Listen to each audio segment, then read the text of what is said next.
Noida authority पर एक बार फिर से इलाहाबाद हाईकोर्ट का हंटर चला है। कोर्ट ने पतवारी गांव के जमीन अधिग्रहण मामले में नोएडा अथॉरिटी और डीएम को अवमानना का नोटिस जारी कर दिया है। हाईकोर्ट ने सीईओ और डीएम राजामौली को फटकार भी लगाई है। कोर्ट ने इस मामले में एक हफ्ते में तीसरी बार अवमानना का नोटिस जारी किया है। साथ ही किसानों को 1 महीने के भीतर 589 हेक्टेयर जमीन वापस करने का आदेश दिया है। इस मामले की अगली सुनवाई अब 1 सितंबर को होगी। कोर्ट के इस आदेश के बाद नोएडा एक्सटेंशन और ग्रेटर नोएडा के करीब 30,000 फ्लैटों पर संकट मंडराने लगा है। इस इलाके में करीब दर्जन भर प्रोजेक्ट पर तलवार भी लटक सकती है।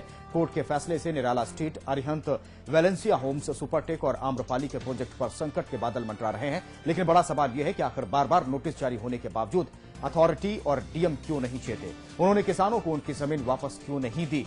क्या अथॉरिटी और डीएम खुद को कोर्ट से ऊपर समझते हैं?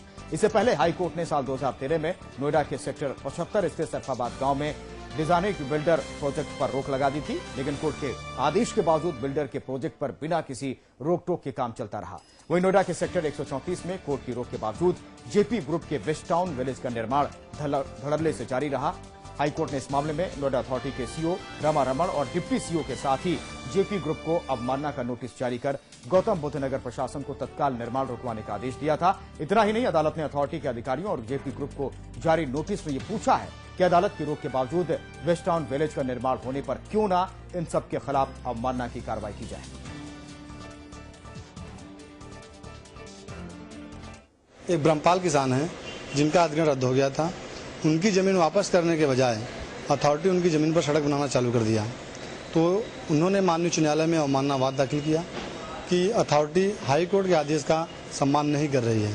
तो कोर्ट ने ग्रेटर नोएडा के चेयरमैन रामा रमण, एडीएम एलए शिशिर कुमार और कलेक्टर एवी राजामौली के खिलाफ अवमानना नोटिस जारी किया और कहा कि 1 महीने के अंदर 19 जुलाई 2011 को जो आदेश हुआ है उसका कंप्लायंस कर दिया जाए।